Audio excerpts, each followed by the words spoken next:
first. It can be a case of tinnitus, which, some people do suffer, and it's very unpleasant. You can never get rid of it. Basically, that's what we deal with. It generally works on an industrial time schedule.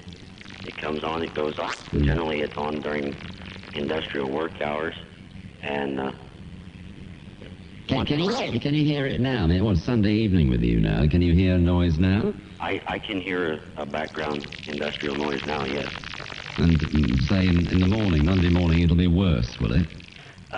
Between if we're on a full production around us in the industries, then in the wee hours of the morning is when it's worst.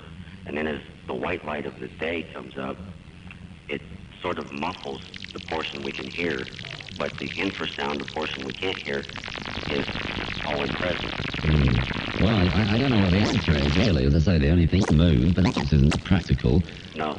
You'll just have to hope that it goes away. You've seen a doctor, I suppose, about it.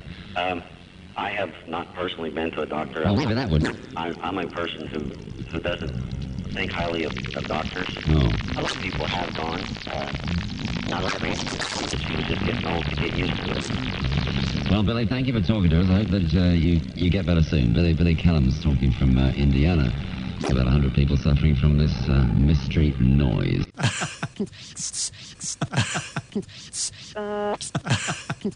Yes.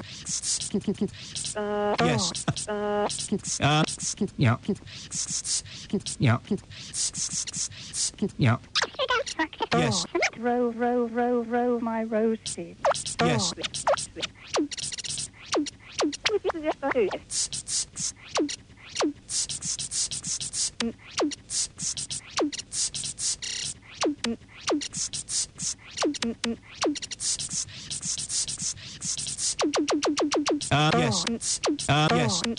Yes.